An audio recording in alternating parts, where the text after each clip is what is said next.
number of things I think that Occupy can learn from this experience, and I'll try to be concise. One, you know, their overall goal was to desegregate Nashville, but they picked one thing to work on first. Just, not even just eating establishments or businesses, but lunch counters. And they started with 3. And they did 3 again. The third time they did 6. So they, you know, they grew as they got more people.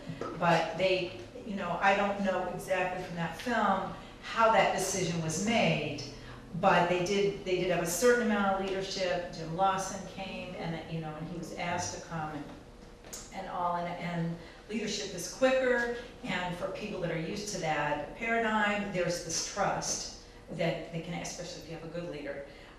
But then you are vulnerable if that leader gets assassinated or caught having sex with a teenager, or you know, all these things that seem to happen a lot.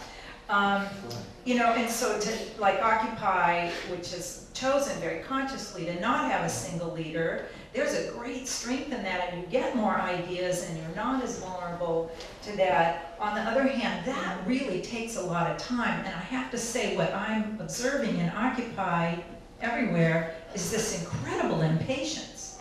You know, and I know that this happened in the Vietnam War era as well. I mean, I was a little too young, but a lot of friends who were just 5 years older than me, they dropped out of college, they stopped everything because the revolution was going to happen and everything was going to be different by next year.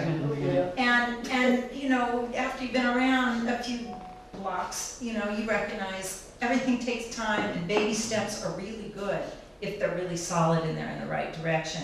And that's what I feel like the incredible wisdom of what is shown here is that they had this overall goal. They picked one issue to start with, and they had all of this preparation. They dealt with logistics. They had the dress code. They had this code of conduct for behavior. And they built up this trust in that incredible scene where they're putting out cigarettes in their hair and insulting them and fighting them.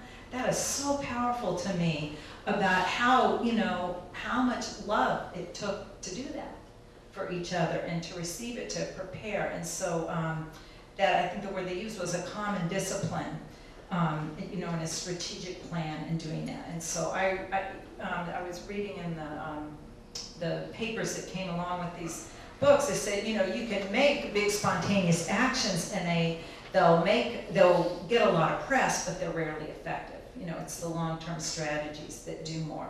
So that was the main thing I wanted to say.